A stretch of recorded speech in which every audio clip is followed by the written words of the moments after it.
en ma qualité de député de Cabaret, pour la 50e législature, nous décidé et de fait nous déposer depuis un mois d'avril à Nessa une proposition de loi qui visait pour modifier la loi de 2009 sur le salaire minimum.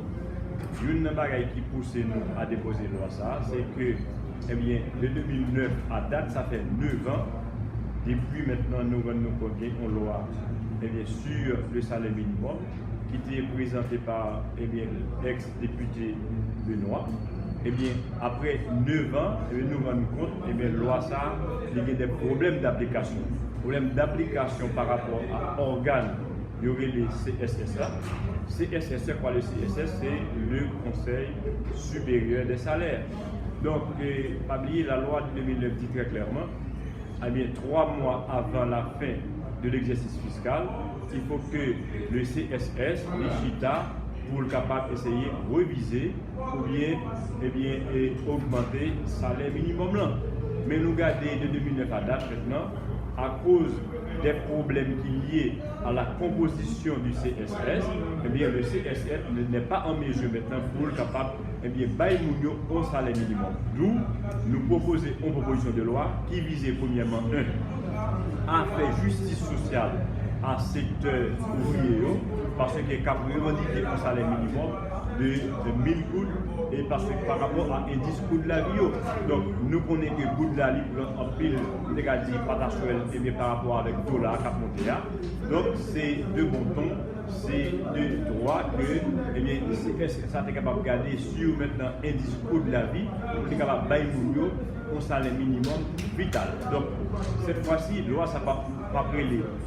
Loi sur le salaire minimum, il va aller loi sur le salaire minimum vital. C'est-à-dire une loi qui prend en considération les discours de la vie et puis les avantages sociaux pour les ouvriers dans toutes catégories et principalement les ouvriers qui travaillent dans le domaine textile ou bien dans le domaine assemblage. Donc l'autre innovation, loi ça va le voter, c'est au niveau de la composition du CSS. CSS est composé 3 membres affaires sociales, il est composé de 3 membres patronat et 3 membres maintenant secteur ouvrier.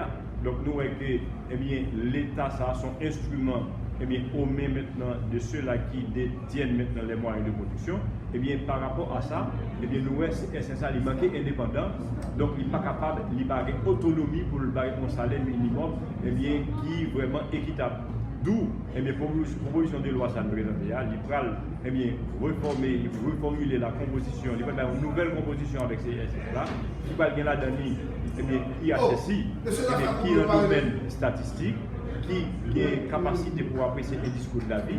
Deuxièmement, il va intervenir dans des membres observateurs, comme par exemple au niveau du Sénat et Parlement, au niveau du Sénat, au niveau de la Chambre des députés, il va gagner des députés de l'opposition et de la majorité qui sont des membres observateurs au niveau CSA. L'autre bagarre qu'on nous parle, et la dette a toujours gagné 3 membres ministère des Affaires sociales comme membres observateurs. Et bien, pour y a nous allons faire appel. Et l'innovation très intéressante qui est dans la proposition de loi, c'est que le secteur des droits humains, il prend l'organe d'arbitrage pour arbitrer le conflit existant entre le patronat et le secteur maintenant textile. Parce que les conflits ouvriers demandent un salaire, le patron dit non, il ne va pas travailler, on fait intervenir maintenant dans le CSS, le secteur des droits humains comme organe d'arbitrage qui vous fixe ces salaires en se basant sur des indices macroéconomiques. D'où, CSS, une fois pour toutes, si j'ai député à voter, le Sénat à voter, il sera plus indépendant, il sera plus scientifique dans la décision de la pour capable d'essayer de résoudre le problème de manière définitive. Donc nous allons gagner une législature pour installer sous droit sans propre, nous avons une loi qui est beaucoup plus durable, qui va maintenant faire justice maintenant et qui va éviter des conflits, des manifestations entre le patronat et ouvriers qui vont revendiquer au salaire minimum.